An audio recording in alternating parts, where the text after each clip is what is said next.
Olá! Hoje a gente vai desvendar um mistério que frustra muita gente que adora olhar para o céu. Por que será que alguns dos objetos mais incríveis lá de cima são simplesmente invisíveis da maioria dos nossos quintais? A resposta pode ser bem surpreendente. Vamos mergulhar nessa investigação. Chega a ser um paradoxo, não é mesmo? Uma galáxia inteira, como Andrômeda, que tecnicamente é bem brilhante, simplesmente desaparece no céu de uma cidade. Para entender o porquê, a gente vai precisar agir como detetives e seguir as pistas. E a nossa primeira pista está justamente no jeito que os astrônomos medem o brilho das coisas lá no céu. Essa é, sem dúvida, a peça fundamental de todo esse quebra-cabeça. O conceito principal aqui é o de magnitude aparente, e ele tem uma regra meio contraintuitiva. Quanto menor o número, inclusive números negativos, mais brilhante é o objeto. E entender isso é o primeiro passo para decifrar nosso mistério. E essa escala é impressionante. Olha só, o Sol brilha com uma magnitude de quase menos 27. Enquanto isso, o limite do olho humano, isso num céu perfeito, super escuro, é de mais ou menos 6,5. Qualquer coisa com um número maior que esse, a gente simplesmente não consegue enxergar a olho nu.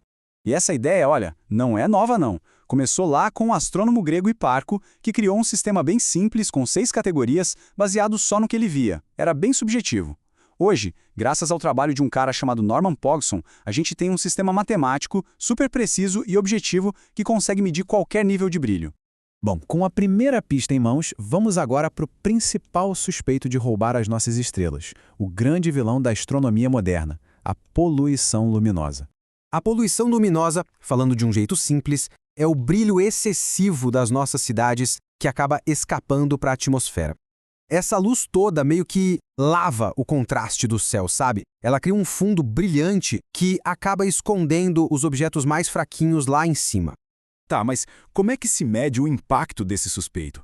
Para isso, os astrônomos usam uma ferramenta que é essencial, é quase um guia de campo para saber o quão escuro é o céu.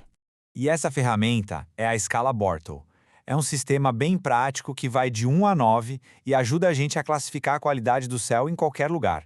Ela diz de forma bem direta o que dá para esperar ver ou não ver, dependendo de onde se está. E a diferença entre os níveis é gritante. Num céu classe 1, a Via Láctea é a estrela do show, cheia de detalhes. Agora, num céu classe 5, que é o típico de um subúrbio, ela já vira uma mancha bem pálida. E na classe 9? Bom, aí só se vê a Lua, os planetas mais brilhantes e talvez algumas das estrelas mais famosas. O resto todo some. Agora a gente chega na pista final, aquela peça que realmente resolve o quebra-cabeça. É ela que explica por que até uma galáxia considerada brilhante pode ficar invisível. O segredo não está na quantidade total de luz, mas em como essa luz está distribuída. É aqui que está o pulo do gato. Existem dois tipos de brilho. A magnitude aparente, que mede a luz total, funciona super bem para estrelas, que são pontinhos de luz.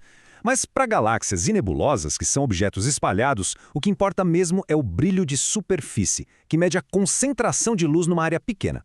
Então, o ponto crucial é este. A luz total de uma galáxia se espalha por uma área gigantesca, o que deixa ela diluída. Pensa assim, é como espalhar a mesma quantidade de manteiga num biscoitinho pequeno e numa fatia de pão de forma. No pão, a camada fica muito mais fina, quase transparente. É exatamente isso que acontece com a luz das galáxias contra o brilho da poluição luminosa. Então, vamos juntar todas as pistas. Com todo esse conhecimento, não precisa mais existir frustração. Dá para criar um plano bem prático e inteligente para ter uma noite de observação de sucesso. O plano de ação é bem simples, são 3 passos. Primeiro, usar um mapa online para descobrir a classe Bortle do local de observação. Segundo, com base nesse número, ser realista sobre quais são os alvos possíveis. E terceiro, a dica de ouro, na hora de escolher um alvo é essencial olhar os 2 números, a magnitude aparente e, o mais importante de todos, o brilho de superfície. E agora que as pistas foram todas reunidas e o caso foi resolvido, a pergunta muda. Não é mais por que não consigo ver, mas sim, com esse novo conhecimento, que outros mistérios o céu noturno pode revelar para quem olha para cima.